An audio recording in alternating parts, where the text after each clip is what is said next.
పహల్గామ్లో attack తర్వాత 26 మంది చనిపోయారు.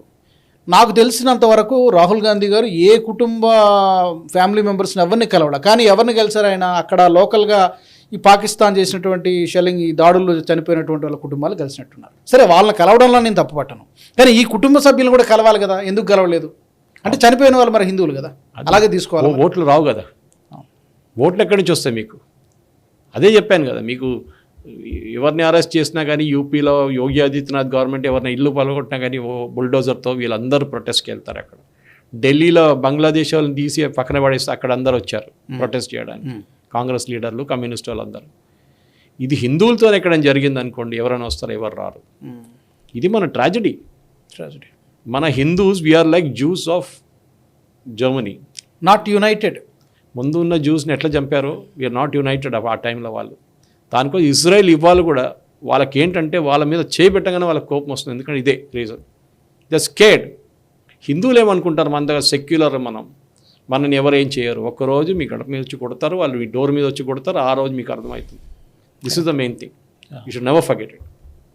ఎందుకంటే ఇది ఒక సిచ్యువేషన్ ఏంటంటే రాజుగారు, హిందువులకి ఒక ఎగ్జిస్టెన్షియల్ క్రైసిస్ అంటారు ఇంగ్లీష్లో, అది వచ్చేసింది ఇప్పుడు.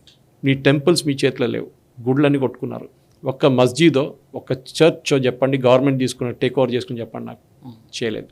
ఎండోమెంట్స్ డిపార్ట్ మనకున్నారు, వాళ్ళకి లేదు. వాళ్ళకి వకఫ్ బోర్డు ఉంది కానీ ఇండిపెండెన్స్ ఇచ్చేసారు వాళ్ళకు కూడా. ఏ స్థలం అయినా మీదని చెప్పుకోవచ్చు అని చెప్పి చేసేసారు వాళ్ళు. ఈ ప్రాబ్లం రాహుల్ గాంధీది చాలా క్లియర్. ఎందుకంటే నేను ట్వీట్ కూడా చేశాను దాని గురించి. మీకేం మర్చిపోయారా, మీరు హిందువులు దాని గురించి చెప్పడానికి మీకు ప్రాబ్లం ఉండే. పార్లమెంట్లో మాట్లాడినప్పుడు కూడా ప్రియాంక వాద్రా మాట్లాడింది, కానీ రాహుల్ గాంధీ దీని గురించి మెన్షన్ చేయలేదు అసలు.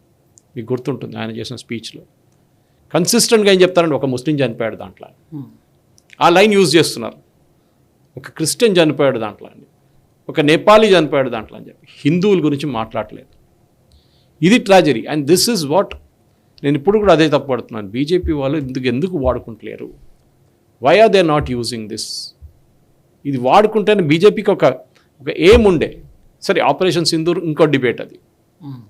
దాంట్లో కూడా మనం చూసాం చాలా మట్టుకు రాహుల్ గాంధీ వాస్ కన్సిస్టెంట్లీ మోదీ గారి మీద అటాక్ చేయడం చేశారు. ఎన్ని ప్లేన్లు పోయినాయి. ఎందుకంటే అక్కడ రిపోర్ట్ చేయాలి కదా, చైనాకి చెప్పాలి కదా. ఆయన అగ్రిమెంట్ సైన్ చేసుకున్నాడు కదా, 300 కోట్లు తీసుకున్నాడు చైనా దగ్గర నుంచి. పరేడ్ చేయండి అంటున్నారు కదా, ఎన్ని పరేడ్ చేయండి అంతే. చైనాకి చెప్పొచ్చు కదా ఎన్ని ఉన్నాయి, ఎక్కడ ఉన్నాయని చెప్పేసి. This is what it is entire thing, tragedy. So డెఫినెట్గా ఈ చెప్పినట్ల ఈ పరిస్థితుల్లో ఇప్పుడున్న దాంట్లో కమ్యూనల్ ఎవరు, సెక్యులర్ ఎవరు అని చాలా క్లియర్గా తెలిసిపోయింది. హిందువులు ఇది అర్థం చేసుకుంటే వాళ్ళకి మంచిది. ఈ వీడియో మీకు నచ్చినట్టయితే లైక్ చేయండి, 10 మందికి షేర్ చేయండి. అలాగే కామెంట్ల రూపంలో మీ అభిప్రాయాలను మాతో పంచుకోండి. Nationalist hub group of channels ను సబ్స్క్రైబ్ చేసుకుని తెలుగునాట జాతీయవాద జర్నలిజాన్ని ప్రోత్సహించండి. ఈ వీడియో కింద ఉన్న బెల్ ఐకాన్ పై క్లిక్ చేయడం మర్చిపోవద్దు.